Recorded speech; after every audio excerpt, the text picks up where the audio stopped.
tinutukoy na Claudine Barreto at Jean Padilla sa isyung Dennis Padilla at Marjorie Barreto. Ngayon lang, dito lang, tutukan! First time ako nakatanggap ng ganun kadaming bashers na may mga pagtatrato pa na mamatay ka na, mamatay na yung kapatid mo, mamatay pati nanay mo. Di ba't napakasakit nun? Sa lahat na pabakit ko si Claudia ang favorite ko. Of course, I wanted to be there. Masakit. Masakit. Favorite eh. Wala ako sa posisyon magsalita. Kasi wala ako doon eh. Basta alam ko lang, yung part ko. Ano yung part mo?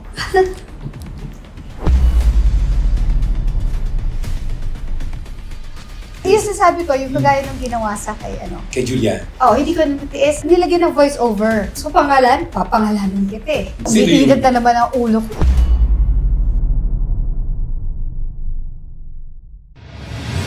Kung kaya mong mabuhay sa tundo, kaya mo ring mabuhay saan man sa mundo. Morley Alinio, ito ang Tundo.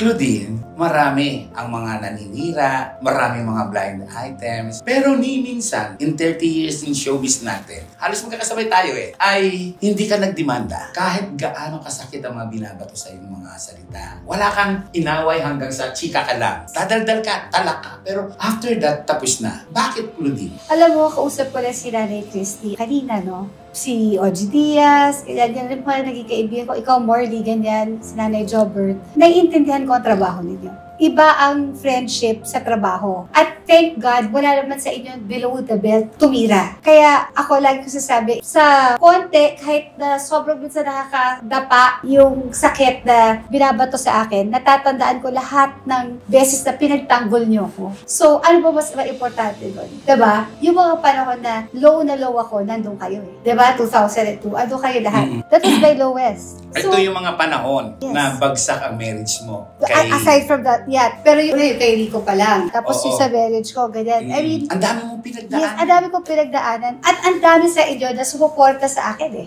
So, tatapo.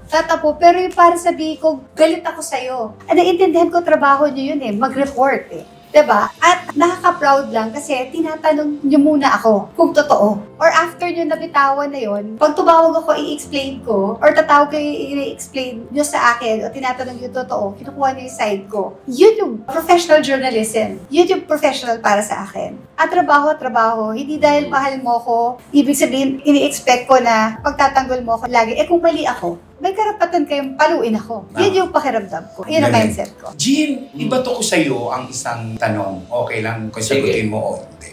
Naging bukas na libro. Yung pag-open mo ng damdamin mo sa panahon na kung saan ay nangyari ang pag-uninvited. Gaano at paano na kayo ngayon? Kumusta na si Dennis? Okay naman kasi mas kilala namin yung sarili namin. At sa buong buhay namin, never kami nagtapak ng kapwa namin. Kami simpleng tao lang. Yung pag-aartista, trabaho lang yun. Pero yung tunay na pagkatao namin, simpleng tao lang kami. Simple lang yung pamumuhay namin. Hindi kami naghahangad na mataas sa pamumuhay. At isa pa, sa edad namin na ito, hindi namin kaya mag-invento ng kwento or gumawa ng kasinungalingan. Hindi na kami yun. Unang-una, ako, sabi ko nga doon sa post ko naman, di ba, na ito lang yung unang beses na magsasalita ako sa nakakahabang issue na yan. Kasi nga, nakita ko naman yung naging sitwasyon. Ngayon pala, ako nasaktan ako. Naiyak ako sa asawa ko na first time ako nakatanggap ng ganun kadaming bashers na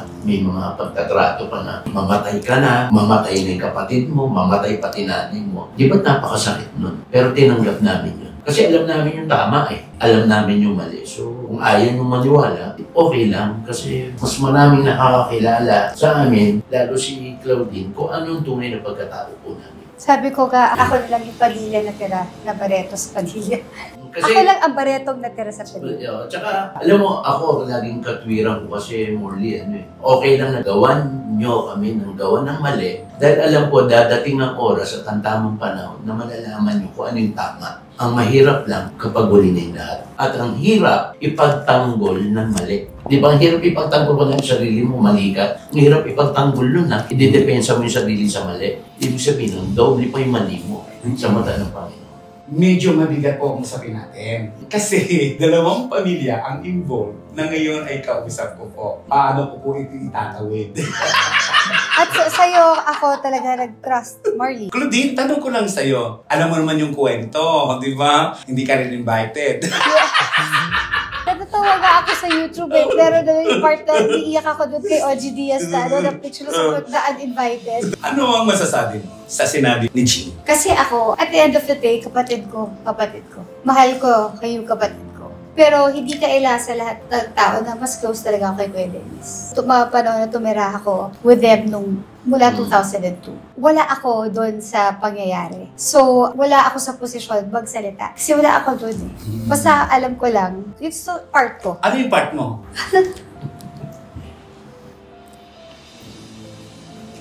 Sa lahat na pabakit ko si Claudia ang favorite ko. Sa mga anak ni Marjorie. Kaya nga Claudia eh. Clawy. Ang Clawy niya C-L-A-U-I. Ako, C-L-A-U-I-E. Of course, I wanted to be there. May mga nagsasabi na, bakit ako masyadong hurt? Hindi naman rin ako imbitado dun sa kasal ng anak ni Gretchen. Hindi totoo yun. Imbitado po ako. May trabaho Dominic. ako. Yes. May trabaho ako. Hindi ko talaga pwedeng hindi ada. Yeah. Dito lang kay Claudia ka hindi na-invite. Yes. Masakit. Masakit. Favorite eh. Favorite ko. First Rolex niya, first Cartier niya. May mga para sa mga pamangkin ko, may mga tinabi na akong para sa kasal nila, para sa push gift pag naganak sila. May mga alahas akong tinabi para sa kanila. Heirloom. Ang mapagmahal ka. Yeah. So, yun lang yung gusto kong ibigay sana. But you know, it was a happy event. My mom was there. So, ang pinaka-importante sa akin, yung masaya ang pamangkin ko. Ikaw ba yung klase ng tita o ng kapatid na handang ibigay ang lahat kahit wala ka na? Ah, yes. For so many years, iuuna ko sila. And you know what? I don't regret. I really don't regret it. But I miss them. Sa mga nangyayari, Claudine, naiyak ko si Claudine. Wala. Sorry, alam mo naman pag pamangkin ko, sobra ako. Ang totoo po niyan, sobrang sakit para kay Claudine pag-usapan kayo mga pamangkin. You know, they're good kids. They're very good kids. I'm so proud of them. Danny, Julia, Claudia, Leon. Napalaki silang mabuti ni Marjorie. So, masakit sa akin kapag nakakarinig ako ng masama. So, nasasaktan ka rin sa mga balita ngayon na si Julia at si Gerald medyo. Yun kahit tatanong ko sa'yo kung totoo eh. Naunahan kita. Ikaw, Sorry. Gusto ko habalaban kung totoo Wala siyang eh. balita. Wala, ako last to know eh. What if? As long as hindi nasaktan yung pamangkin ko in a way na physical, magtago ka. Paano mo ipagtatanggol? Nananapak ako. Ari ko. Nalulusog. Jean, ingat ka. Wag. Lulusogin. Remember yung issue nga kay Julia Sanaga ba yun? Sabi ko, uwi ka dito. Yung gumawa ng kalat about Julia. Hindi ganyan si Julia. Wag. Alam ko may nanay siya, pero alam ko rin naman siguro yung ate ko. I think the more na may pumuprotekta para kay Julia at sa mga anak niya, alam ko na-appreciate niya rin yun. Kasi wala siya talagang kasalanan doon. Ginawa yun, sinet up siya. So ang akin, uwi ka dito. Kita tayo. Sa airport, gusto mo. Abangan ko siya sa airport. Talaga, ganun ka. Ganun ka talaga. Yung sinasabi ko, yung kagaya nung ginawa sa kay, Kay Julia. oh, hindi ko natiis. Naglabas ako ng Leon at Tigre sa di ba? Ano ba yung kuwanto nun para sa kapatid? Ginawan siya ng na hindi siya nag-high. Na nagsasnab siya ng pants. Hindi totoo yun. It was a setup. Hindi ganun yung pinakalaki ng kapatid ko si Julia. Hindi ganun. So, nilagyan ng voice over. So, papangalanan kita eh. Sino Umiinit yun? na naman ang ulo ko. Hindi siya kilala eh, pero gusto niya yata makilala. Uwi ka dito, dear. Kita tayo sa airport na IA3. Claudine, Jean, babalikan kita mamaya. Kay Jean muna. Jean sa pagkatalo ni Dennis Padilla sa nakaraang eleksyon. Kumusta na si Dennis? Okay lang. Natanggap niya na wala, talo eh. Ganun talaga eh. Tsaka una-una nang tumakbo kuya, wala namang pera yan eh. Tumakbo siya independent, wala siyang partido, di ba? May mga tumutulong, maliit lang. Postering o konti, alam mo yun, manpower, iilan. Manpower ata niya, 4, 5, 6 na tao. Nandidikit ng postering niya na konti, mga dalawa lang. Re-renta ng tricycle, yun lang eh. So hindi ganun ka-bigat kay kuya. Natalo siya ngayon. After nun, magkasama na kami, pumunta kami Batangas kasi may trabaho ko. Yun naman talaga. Wala, hindi namin pinag-usapan. Jean, sa palagay mo ba may kinalaman ang pagkatalo ng kuya mo sa naging issue nitong si Marjorie? Yung tungkol sa issue ninyong kasal na yan? I don't think so. Hindi, wala. Labas sa politika yung ganung personal na issue. Kasi una-una, si Marjorie rin naman, di ba, natalo rin naman. May partido pa yun. Hindi nakabuto sa kanila pareho. Ganun lang siguro talaga sa Politika, no? Normal lang. Ikaw, Claudine, question ko, anong feeling mo nung matalo si Marjorie? Ay, sakit. Mahal ko kapatid ko. Maniwala man siya o hindi. Sa dulo naman ng buhay natin, pag humarap siya sa Diyos, masasabi ng Diyos sa kanya, mahal ka ng kapatid mo sobra. Gaano mo kamahal? Ay, kaya ko ba matay para sa kapatid ko? Kaya ko pumatay para sa kapatid ko. Anong dahilan bakit hindi pala i-end, nagkakaroon ng tundo, yung sinasabing tampuhan ng mga Marcos? Hindi ko alam. Hindi ko talaga alam. Pero naniniwala ako sa generational curses. So, siguro sa past life namin, magulo lang talaga yung pamilya namin. Tatlo kayo ni Gretchen, ikaw, si Marjorie, hindi kayo magkasundo up to now? Gretchen ako magkasundo. Kayo si Marjorie lang, hindi? Si Marjorie naman, pagka nagkikita kami, bibihira like once a year or every other year, ganyan. Small talk lang. Makinig po kayo. May isang tanong po akong ibabato kay Claudine. Kung meron kang isang dasal sa inyong magkakapatid, pwede bang iparinig mo sa amin? Na maayos man kami o hindi, ang pangarap ko, yung maging happy sila at healthy sila, always. At malaman nila, hindi ako kaaway, kakampi ako. Na mahal ko sila. Sana matandaan nila yung magagandang pinagsamahan namin. Siguro, nasaktan namin ng isa't isa sa maraming bagay, sa maraming beses. Pero at the end of the day, ako pinagsisihan ko. Kung nasaktan ko yung mga ate ko, nag-sorry na naman ako eh. Tinanggap rin naman nila yon. Kaya lang, I think, hindi sayang away eh. We're very expressive ang Barretos. But siguro to the point na hindi lang namin alam kung paano i-face yung isa't isa. After yung mga nabitawag salita at mga issues, yun lang. Hindi kami confrontational. Pero siguro kung kaya, iupo kami kunyari, maayos yun. At gusto mong maayos at umupo kayong tatlo. For the sake of my mom who is 88 years old. Kumusta na si Mami? She's very strong for an 88-year-old. But she has lupus. And strong in the sense na sinasabi ko, hindi niya kailangan ng caregiver, hindi niya kailangan ng ganon. Pero syempre, mahina na si Mommy. At yung kinakatakot ko is, umikit yung mata niya. Pag nangyari yon, wala na. Katapusan na. Baka hindi na kami magkita pamilya. At napakasakit. At napakasakit. Gina, ang Pilipinas, ang buong mundo, walang alam kung paano kayo magmahalan ni Dennis. Kumusta naman kayo bilang magkapatid? Anong klase magkapatid kayo? sobrang close. Kahit nung bata-bata pa ako, tapos nung nauna siya mag-artista, basta ako, pipi-ipi. At saka pag bago sweldo siya, lagi niya ako sinasama. Pag namimili, hanggang nagkaroon ng pangalan si Kuya. Nung magkatapos ako mag-aral, graduate na ako, ang ginawa ko una, sumama na ako kay Kuya. Kaya matagal akong PA ni Kuya. Tapos hawak ko yung schedule niya. Tagal na yun, nabigyan ako opportunity ng time sa lunch date, SST, may mga, kami doon, parang sari-sari stories, gano'n. Tapos, nung nagbibida na siya sa Viva, wala pa nga, hindi ako lumabas sa mga movie niya. Ng Robin Dennis, wala.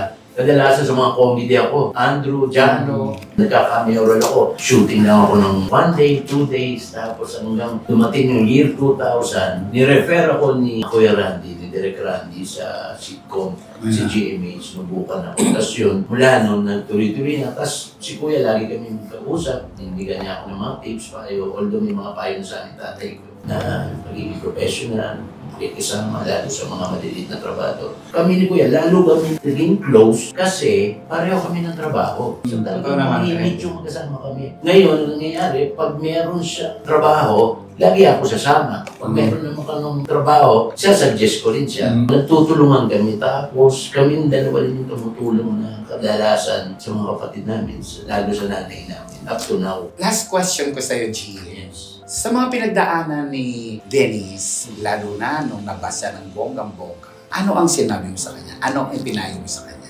Hindi ko na pinahiyuhan si Kuya. Actually, only napakaswerte mo na nakausap mo ako ngayon. Magpapasalamat po ako. Thank you din. Actually, maraming gustong interview. After nung lumabas yung interview na sa kabila, sinabi ako kay Kuya, Kuya, hindi tayo sugot. Hindi naman, wala na kayo narinig sa amin. Walang paninira sa kanila. Wala naman. Wala ka nung ginawang ganun. So, kagaya ng tanong mo kay Claudine, ako, para sa sarili ko, dadating yung tamang panahon siguro. Hindi pa ngayon. Kaya lang, sana hindi pa huli. Siyempre, parang sa kanya, sa mami niya, gano'n din sa nanay ko. Siyempre, nanay natin, di ba? Ayaw niya nang nakikita na may gano'n. Kaya sana, ako nagdadasal. Mahal na mahal ko rin yung mga pamangkin ko. Siyempre, pamilya yan. Kahit sa kabila kay na Marjorie, ready naman ako. Ako sa sarili ko, na makipag-settle, mag-usap. Kasi isang pamilya tayo. Isang tuluyan dumadaloy dyan. Maraming naparatang din sa akin yung kabila. Pero tinanggap ko na lang yun. Siguro nga dahil mas paligyan na natin mas malawak ako sa pag-iintindi. Mas mapapasensya ko. Claudine, Yes. ano masasabi mo? Mahirap kasi nasa gitna ako ng pangyayari, pareho ko mahal. So, mahirap magbigay ng comment about that. Nang walang masasaktan. Mahirap pagbigay ng comment na walang masasaktan. Pero may comment na kayo ay matutuwa ng higit sa lahat. Ano naramdaman yung dalawa nang kayo ay endorser na? Kailangan gumigimik lang kami para pag-usapan. Panakit. Para makasakit doon sa kabila. Pero wala kami, we don't have any intention o interest na manakit. Kaya kami nandito, through me, Kaya kay Kuya Jimmy. kinuha ko si Yubi para makipag-ulab, kumbaga. Kay Yubi. Yubi. So, ang sa amin, kaya kami lagi magkasama ng trabaho. At walang karapatan kayo nasaktan ang ibang tao. Yes. At wala rin silang karapatan nasaktan kayo at husgahan. Yeah. Tama po ba? Oo. Pasasabi mo po sa ating mga viewers, sa ating mga listeners, sa mga nanonood po ng ating vlog, may gusto po ba kayong sabihin? Lalo na sa mga fans nyo. Unahin ko na hindi mga fans. Unahin na natin yung mga bashers, trolls. Tigil na po natin yan kasi po, imbis na maging maayos, isa pa po kayo sa nagpapagulo at nagpapalali na sugat ng bawat isa. So, good vibes na lang tayo at kahit binabas nyo po ako kung ano-ano sinasabi nyo, lahat po kayo pinagdarasan po kayo na lagi tayong maging mabuting tao. Yan lang po ang sa akin. Claudine? Sa lahat na sumusuporta at nagmamahal, hindi lang sa akin, kundi pati sa mga kapatid ko, kay Gretchen, kay Marjorie, sa mga pamangkin ko, kay Julia, yung suporta nyo sa akin, sana ma-extend nyo rin sa kanila. Because at the end of the day, magkadugo pa rin kami. Walang halong kaplastika dyan or anything. That's really how I feel. Sana, in a perfect world, sana matapos na lahat yun. Oh, punong-puno, siksik, titig, ang dami na naman natin nalaman, ang dami na naman natin natutuhan. Realidad, katotohanan, andito yan. Kaya thank you so much sa lahat ng ating mga viewers, sa lahat ng mga taong patuloy na sumasbaybay at patuloy na nagmamahal sa atin. Jean, thank you. May gusto ka pa bang sabihin? Maraming salamat. At syempre, ito, mayroon akong pelikulang palabas. Kasama ko si Jaime Fabregas, si Tito Jimmy, Edgar Allan Guzman showing na po sa mga SMC mas yung komedya sa langit. Ang dami nagmamahal talaga kay Claudine. Alam ba ninyo kung sino nagmamahal talaga kay Claudine? Nang bonggang-bongga na ang sabi sa akin batiin daw natin ang pangalan niya. Jojo Mendrez. Oh my God! Kausap ko na kanina, Jojo Mendrez. I love you, my friend. Mahal na mahal ko yan. Tsaka si David C. Vince, lahat yan. Mahal na mahal ko talaga. Yun na! Siguro naman ay nag-enjoy kayo, natuwa kayo. Thank you so much kung kayo po ay nagkaroon ng ganong damdamin para sa akin pong vlog na ito. Thank you so much! Ako po si Morley Alinio na nagsasabing kapag nabuhay ka sa tundo, Mabubuhay ka sa magpalig ng mundo. Kung kaya mong mabuhay sa tundo, kaya mo ring mabuhay saan man sa mundo. Morley Alinio. Ito ang Tundo.